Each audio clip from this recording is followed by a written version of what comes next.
Long Voyage back, page 285. For Neil, after a week on St. Thomas, land was again enemy territory. For their first few days anchored in the harbour, he let any or all of the others go ashore to try to find food or a house or whatever it was that they thought they wanted. He believed that each of them would soon realise the hopelessness of trying to find a welcome here. Whenever he left Vagabond, he was ill at ease, constantly looking back at the water towards the white triple-hulled form of his ship, his home. Except when he was with Jean, then, together they carried home with them. The idea of settling on St. Thomas went against his instincts. He worried that Vagabond might be hijacked, worried about the plague, worried about submitting to a governmental authority that was little better than a gang of pirates itself. His reaction to the appalling conditions on St. Thomas was ambivalent. While he sympathised with the native islanders and resented the rich whites flying or sailing off to other havens, he knew full well that he was one of the lucky ones who had the means to get away and knew he'd be happy to do it. Indeed, was constantly scheming to be able to do it. Yet the alternative, all the alternatives, were, as always, heartbreaking. Somehow, some way, they had to take on enough food for a voyage even longer than the one they'd just completed. Somehow, some way, they had to get hold of the weapons to protect themselves against pirates and, eventually, Neil speculated, against foreign navies and air forces. Somehow, some way, they had to find a place on the planet where they could feed themselves and be free of the great, leaning, grey weight of the nuclear holocaust. Somehow, some way. It was life. He talked with as many sailors as he could, and although many said they wanted to escape, all were as stuck as he. The only difference was that many of them had lost confidence in themselves or in their boats and were waiting, stuck in their own stuckness. Philip and Sheila Wellington were exceptions. They were determined to get away, and since their 30-foot catamaran's mast was cracked, they were trying to work out a deal with a man named Oscar White, who owned an old 55-foot sloop, but had little skill or experience at sailing. Philip had become increasingly edgy over the week. Neil had known him. He was convinced that St. Thomas was about to explode and they had to get away. On their 8th day on St. Thomas, Neil met Philip again, this time on Oscar's sloop, Scorpio. The ship was an old racing boat, once queenly, now old and unmaintained. Still solid, it seemed to Neil, but much of its gear was in need of repair, and all its varnish and brightwork needed attention. The three sat in the huge airy open cockpit in front of the beautiful mahogany wheel, which alone was polished and gleaming. Oscar was an intense, smallish man in his 30s, with long, wild blonde hair, a big handlebar moustache, and narrow blue eyes. A former real estate broker, he had left his job, wife, and family for a fling in the Caribbean on a cheap yacht he'd planned to fix up and sail off into the sunset. The war had interrupted his idyll after less than 2 months. His crew consisted of 2 young men who'd latched onto him in Fort Lauderdale. Greg and Arnie were both wiry young men, much more laid back than Oscar, and apparently happy to go along with whatever he decided.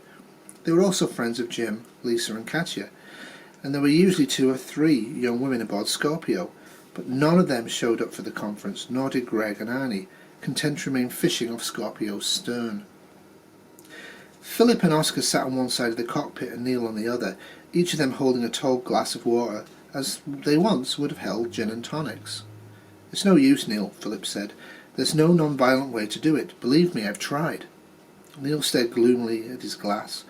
Philip was one of the few men he had met who'd perceived the situation since the war as he did, a struggle to the finish for individual survival, or rather group survival. Neil was committed not simply to himself but to Jean and to all who were sailing on the Vagabond. And now, although the commitment was unspoken, indeed perhaps unconscious, he was committed to Philip and Sheila too. But much as he liked Philip, he was less enthusiastic about getting involved with Oscar and Scorpio, although if Philip was to become Scorpio's captain, he would go along. "So what dishonest ways are there?" Neil replied. "I haven't seen much on St. Thomas worth stealing." "I've been thinking about our situation a great deal," said Philip. "As Samuel Johnson said, the prospect of being hanged wonderfully concentrates the mind." "And?" asked Neil. "Both of us have 2 basic requirements, a large supply of food for a long voyage and weapons and munitions," said Philip. "Without these 2, there's not much hope in setting out. Especially food," said Oscar. "We're already starving." "Weapons as well," said Philip, flushing slightly but continuing to address Neil sitting opposite him. "To get south we're going to have to run the gauntlet. The 20 or so islands of the Antilles, each of them a home base for a pirate ship or two. How do you know that? Oscar asked. I've been listening to the shortwave for a month. I've seen ships arrive stripped of everything but one sail. I've heard maydays from vessels under attack. I haven't stayed here because I'm afraid of the sea or starving. I'm afraid of the land, the men who come from it. All right, said Neil. But where in God's name can we get the weapons? I thought you told me there wasn't even a black market in them.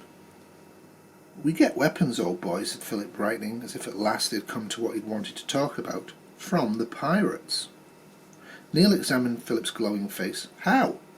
I've sniffed out one of the pirate ships, he answered, becoming serious again. It's a 42-foot Hatteras docked at Martin's Marina. Knowing what ships have been hit and when, and where Mollycoddle was at the time, I figured it out. That plus rumours in town, and the unexplained wealth of the captain and crew. Mollycoddle? asked Neil. A larky name for a pirate ship, eh? Yet Foster and the others with no assets other than that ship never lack for petrol, food, liqueur, or barter items necessary to buy women. They live like kings in a large estate they've taken over outside the city. Their sudden prosperity has only come upon them since the war began, since the breakdown of government has made piracy almost a risk-free crime. You plan to get weapons from them? Oscar broke in. Precisely. We'll hit their ship, Philip replied. Is this Foster, Michael Foster, an Englishman? I believe so. Jesus Christ, count me out. That guy and his gang are killers. I mean, they've shot people on the streets of Charlotte Amil, and no one does a thing. Even the blacks are afraid of them. I can understand your concern, said Philip, flushing, but when you've heard my plans, perhaps you'll change your mind. You plan to raid their ship? Oscar persisted. Yes. They'll outgun us 3-1, said Oscar. Not when there's only 1 or 2 men aboard. When is that? Asked Neil. Every night the ship's in port, said Philip, looking again at Neil. They live on their estate. There's always leave a guard on Mollycoddle, often 2, I think, but I don't consider 1 or 2 overconfident guards an insurmountable obstacle. Do they have radio contact with the estate? Asked Neil. I believe they probably do. Yes, in fact, agreed Philip. You think they keep their weapons aboard? Some, certainly, said Philip. Some on the estate. But the ship will be easy to hit. Food? I'm sure the Mollycoddle is kept well stocked. You steal the ship's weapons and food, and then what? We sail off into the sunset, said Philip triumphantly. Neil frowned, considering all this. You're crazy, said Oscar. There'll be a dozen well-armed pirates with 22-knot Hatterasses chasing us to give us a cheery goodbye. We scuttle the Hatterasses, said Philip confidently. They have other boats, suggested Oscar. They're not certain who hit them, countered Philip. Oscar shrugged, scowling. Let's hope so, said Neil. Also, we now have 2 boats, both armed to the teeth, sailing side by side, a rather unappealing target. Not when someone's mad, said Oscar. True, said Philip, flushing, but there are risks involved in piracy, my boy. Philip was looking at Neil, his face glowing with excitement, while Neil watched the 2 young crewmen after getting excited as one of them reeled in a fish. It is too dangerous, said Oscar. There are risks involved in piracy, Philip repeated, looking at Neil, but not as many as in being the victims of piracy. Screw it, said Oscar. Those guys won't bother me. I haven't got anything worth taking. Grimacing, Philip continued to look at Neil. I'm depending on you to iron out the military wrinkles in my little plan, he said to him. I can but point the way. Any particular time frame? Neil asked after a silence. Ah, yes, that, said Philip, suddenly frowning. I'm afraid we may decide there's a bit of a rush. 3 things. First, I heard a rumour today, just a rumour so far, that quite a few cases of that plague have appeared right here in the city. Neil stared at him in dismay. Not too pretty, Philip went on. Secondly, let's face it, we're none of us getting any fatter. Our larders are already bare. I believe we should strike as soon as we can. Neil nodded. And the third thing, he asked? The luxury cruise ship, the Norway, is scheduled to arrive here later this afternoon. My God, said Oscar, how do you know? Fred Turner on the Sprite told me an hour ago. The Norway had been hung up in Santo Domingo since the war began, but the US Navy has given her a huge supply of diesel fuel from its depot on Viquez, and the Norway is now carrying about 500 naval personnel. What's it doing here? Oscar said. That we can only surmise, but clearly it will be taking on passengers. The sight of more rich people sailing off on a lovely white cruise ship is not likely to be greeted with enthusiasm. Maybe we could get aboard, suggested Oscar. Neither Neil nor Philip commented on this. It would be a lot safer than messing with Michael Forrester, Oscar persisted. I wouldn't count on it, said Philip.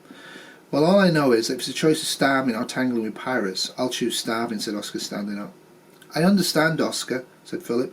I respect your decision, but if things work out, do you still want me to assume command of Scorpio? You get me food and guns, buddy, and you can sail Scorpio for the rest of your life. Good, said Philip. Oscar wandered aft to check on the fishing. Well, Neil? Inquired Philip, leaning forward. Neil shrugged, then smiled, and raised his now empty glass. I'd like to see both the mollycoddle and the estate, he said. Is that possible? Oh, absolutely, said Philip, grinning and standing up quickly, with surprising grace for such a bulky man. Sheila spent the morning reconnoitring the estate, and the mollycoddle is moored at Martin's Marina. We've borrowed 3 bikes for the occasion.